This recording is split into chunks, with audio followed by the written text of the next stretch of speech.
Excusez les fautes, j'avais 15 minutes pour l'écrire. Veuillez noter que si je me suicide aujourd'hui, c'est pas pour des raisons économiques. Car j'ai attendu d'avoir épuisé tous mes moyens financiers, refusant même de l'emploi. Mais bien pour des raisons politiques. Car j'ai décidé d'envoyer ad patres les féministes qui m'ont toujours gâché la vie. Depuis 7 ans que la vie ne m'apporte plus de joie, et étant totalement blasé, j'ai décidé de mettre des bâtons dans les roues à ces viragos. J'avais déjà essayé dans ma jeunesse de m'engager dans les forces comme élève officier, ce qui m'aurait permis de possiblement pénétrer dans l'arsenal et de presser des lorties dans une razzia. Ils m'ont refusé, because asocial.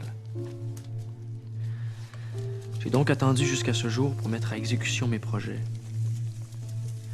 Entre-temps, j'ai continué mes études au gré du vent, car elles ne m'ont jamais intéressé, sachant mon destin à l'avance.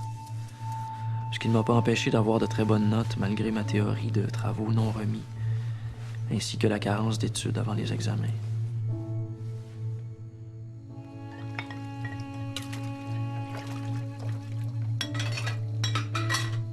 Même si l'épithète tireur fou va m'être attribuée dans les médias, je me considère comme un érudit rationnel que seule la venue de la faucheuse ont amené à poser des gestes extrémistes.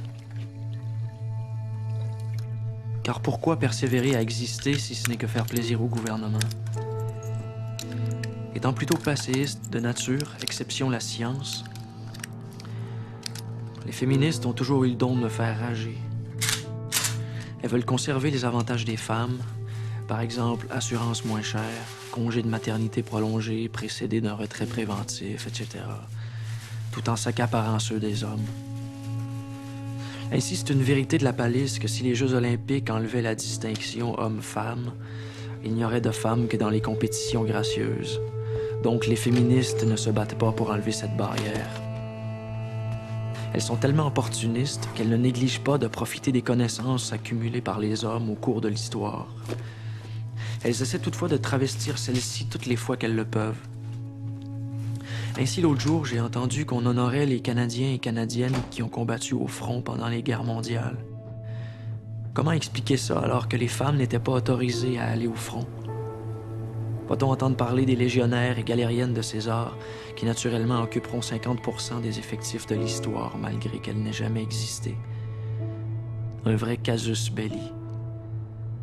Désolé pour cette trop compendieuse lettre.